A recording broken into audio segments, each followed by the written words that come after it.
Alors maintenant que nous avons vu comment fonctionne chacun de ces scripts, nous allons donc passer maintenant à l'action. On va commencer à essayer de développer nous-mêmes quelque chose, puisque pour l'instant nous n'avons pas grand-chose, hein, juste une page par défaut et rien ne fonctionne. Commençons donc par la connexion, répondre à ce problème-ci. Alors, première chose à faire, c'est d'identifier qu'est-ce qui va se passer logiquement. L'idée, c'est qu'on voudrait bien écrire ici Marc, qui est un des logins présents dans la base de données, son mot de passe 456, et en cliquant sur connexion, eh bien, on devrait pouvoir voir qu'il envoie d'une part dans l'URL action égale login, d'autre part dans le network, ici en poste, le nickname Marc et son password 456. Vous voyez qu'en fait il était masqué ici, mais il est bien envoyé. On peut le trouver ici en clair. Ok. Donc pour ça, première chose à faire, dans index.php, donc le contrôleur principal, on va dire que l'action login est maintenant autorisée. Donc pour ça, je vais simplement libérer le commentaire ici. Voilà. Je sauvegarde. On va voir ce que ça va faire d'abord comme changement. Si je recommence mon opération, Marc, 456, connexion. Vous voyez qu'on a une erreur fatale. Appel à un membre, à une fonction membre run sur un non-objet à la ligne 41. Okay, du fichier index.php. On va donc voir ici dans le code ce qui s'est passé. Ligne 41, view, sa méthode run, appel à la méthode run sur un non-objet. Ça veut dire que ce view là n'existe pas, il est nul. C'est logique, on n'a pas encore fait grand chose comme code, rien ne fonctionne. Donc ici, on va pouvoir voir ce qui se passe étape par étape. Donc je vais pouvoir mettre un point d'arrêt ici et lancer mon application en débuguant, pas à pas. Alors je lui dis ok de m'afficher en perspective debug, je lui dis de se rappeler de cette décision. À chaque fois que j'ai débugué, il va changer donc la disposition pour me montrer mes variables ici, par exemple. Alors au niveau du code, je suis au début du script index.php. Je vais lui dire de continuer jusqu'au point d'arrêt que moi j'ai fixé. Voilà, il a été donc jusqu'ici. Et je vais exécuter ce code-ci en entrant d'abord dedans. J'entre dans getAction. Alors maintenant, ça me permet d'inspecter ce qu'il y a dans $request.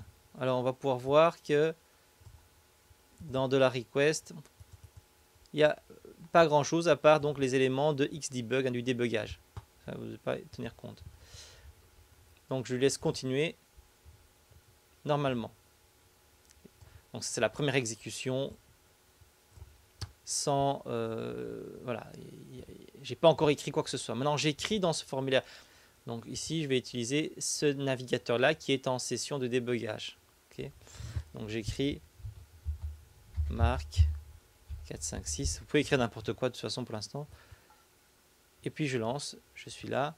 Je lui dis de continuer jusqu'au point d'arrêt. Il arrive là. J'entre dans getAction. Et je peux voir maintenant que $request devrait contenir, donc je peux analyser ça ici, voilà, des choses. Donc on a bien action login, nickname Marc, password 456. On peut voir également qu'il y a dans le post nickname et password, et dans le get il y a action. Donc on continue, step into, on va voir qu'il l'a défini ici, et on va voir ce qui va donner cette exécution là. Et puis on va entrer dans getActionByName. Ok, on entre dedans. Là, on ne voit pas très bien, mais on est bien dans une autre fonction, getActionByName. L'action en question, c'est login. Il va ajouter action, donc login action. Il va inclure ce script-ci. J'exécute. Je suis entré dedans, je vais sortir. Parce que, voilà. Et j'instancie l'action en question. Voilà, maintenant dans action, j'ai bien un objet login action. Je peux vérifier ça ici. Voilà, c'est un objet. Ok, Ça c'est ici on a session est un arrêt. Vous voyez que je peux voir les différents types d'éléments. Action est un objet de type login action. Il possède view et modèle, mais qui sont non initialisés. Et database, lui, qui est initialisé à database, un objet database. Donc, si j'entre maintenant dans le run de cette action, je vois qu'il est vide. Donc, rien n'est défini pour login action. Et donc, en arrivant ici, getView me renvoie une vue qui est vide. Voilà pourquoi on a un problème. Ok. Alors, je vais arrêter, stop le débugage, revenir en perspective PHP. Et je vois que, bon, c'est très bien, dans index, j'ai libéré l'action, maintenant elle est possible également, mais je n'ai encore rien défini dans cette action. Donc, je vais aller dans le fichier login action, et je dois entrer le code de run. Qu'est-ce qu'il faut mettre dans ce run? Alors, si on regarde default action, on devait définir le modèle et définir la vue. D'accord? On va faire la même chose dans login action. Donc, qu'est-ce qu'on nous dit? On nous dit que on doit utiliser la classe database pour vérifier le mot de passe. Très bien, c'est ce qu'on va faire. Donc, dans la classe database, nous avons une méthode qui s'appelle checkPasswordValidity, et c'est celle-là que nous allons utiliser. Ok? Donc, je reviens à login action. Je dis this, cette action-ci, sa connexion database, flèche, check, password. Voilà. On lui donnera le nickname et le password à vérifier. Alors, où est ce nickname, où est ce password? Bien, ces deux données, à ce stade-ci, ils sont dans $post nickname et $post password. Okay. Donc, $post nickname et $post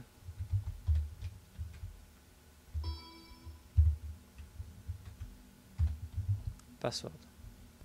Alors cette méthode va me renvoyer, si je regarde la documentation de la méthode, elle doit renvoyer true ou false en fonction du fait que ça a été validé ou pas. Bien sûr, elle n'est pas encore écrite, hein, mais je considère qu'elle m'envoie toujours true pour l'instant. J'écrirai cette méthode après. Mais donc ça veut dire que si elle me renvoie true ou false, je dois écrire if, alors ça, sinon ça. Ok. Donc, si le nickname et le mot de passe envoyé par formulaire sont vérifiés dans la base de données de cette action, alors on va pouvoir passer à la suite. Sinon, on va devoir donner un message d'erreur. C'est écrit ici. Si le mot de passe n'est pas correct, on affecte la chaîne erreur à la variable login error du modèle. Ok. Le modèle, quel est-il? Il nous faut un nouveau modèle. Donc c'est pour ça qu'on va écrire ce code. On va écrire this set model new model. On veut le modèle de base, on crée un objet du modèle de base et on le fixe directement avec l'action. Maintenant, on doit le récupérer, this flèche get model. Là, je l'ai. Maintenant, je vais accéder à ces données membres. Il y a le login et login error. Ce que je dois faire, c'est modifier login error pour mettre comme message erreur, comme on m'a dit de le faire ici. Donc, je crée un modèle de base. Je l'affecte à l'action. Je récupère ce modèle. Je modifie son paramètre, sa donnée membre login error, sachant que login reste à nul. Donc, je vais vous montrer modèle. Voilà. Il y a login qui est par défaut à nul et login error qui est par défaut à chaîne vide. Donc, je ne m'intéresse pas à changer le login puisqu'il est faux. Je veux juste changer le login error pour dire qu'il y a une erreur. Donc je veux écrire dans cette variable erreur. C'est pour ça que je fais cette modification avec son setter. Par contre, si tout va bien, le pseudo doit être affecté à la variable de session et au modèle. Ok, donc pour ça, même chose. On a utilisé le même modèle. Et cette fois-ci, même chose, on va récupérer donc le modèle en faisant 10 flèche get modèle, flèche set login. Et donc là, on va le mettre $post nickname. Et on doit également affecter ça à la variable de session. Donc pour ça, nous avons dans l'action, pardon, une méthode qui s'appelle setSessionLogin. Voilà. Donc c'est cette méthode-là qu'on va utiliser. Donc 10 flèche setSessionLogin.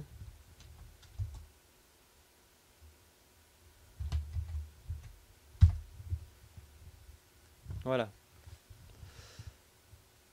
Donc sauver le nickname dans la session. Définir dans le modèle ce login également. Maintenant, il faut décider de quelle vue va être affichée. Si on se rappelle de default action, après avoir créé le modèle et défini les données, ben, on définissait quelle vue utiliser. Okay, la vue par défaut ici. Qu'est-ce qu'on veut utiliser comme vue? Une fois qu'on s'est connecté, ben, on doit rester dans cette vue par défaut. Donc on va copier ce code, exactement le même code. On voudrait, après la connexion, qu'il y ait une réussite ou un échec. Donc, dans les deux cas, on veut qu'il affiche getViewByName, default, la vue par défaut. Par contre, s'il y a eu une erreur, il va falloir afficher ce message d'erreur ici. C'est le cas de cette erreur login. On va voir si ça va se passer. Donc, je sauvegarde ça. Et je vais réexécuter mon code. Et je vois cette fois-ci que ça a fonctionné. J'ai bien Marc qui est connecté. Déconnexion. On va aller dans notre fichier de base, index. On va autoriser maintenant la déconnexion. Voilà. Je sauve. Et je tente de me déconnecter. Et je suis déconnecté. J'écris n'importe quoi. Ça connecte, ça fonctionne. Je déconnecte. Je reviens là. Alors, maintenant pour tester qu'on n'a pas le droit d'écrire n'importe quoi, on va aller dans database.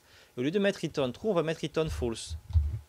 Pour simuler en fait qu'il y a eu une erreur dans la validation. Donc, pardon, c'est pas celle-ci, c'est plutôt ça, check password. Voilà, on va mettre false. Quel que soit le login et le mot de passe qu'il mettra, quelles que soient ces données-là, ce sera toujours faux. Donc, je vais tenter avec Marc, qui était bon normalement, 4, 5, 6. Et il refuse, il affiche bien mon message d'erreur. Quel que soit ce que j'écris, il affichera le message d'erreur. Parfait. On va simuler en mettant true cette fois-ci.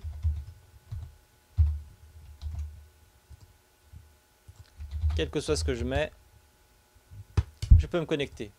Voilà, on a donc résolu la connexion et la déconnexion. Et le gros du travail consistait essentiellement donc à définir la méthode run de login action. En ce qui concerne l'action logout, vous verrez que le code était déjà écrit. Voilà pourquoi ça fonctionnait.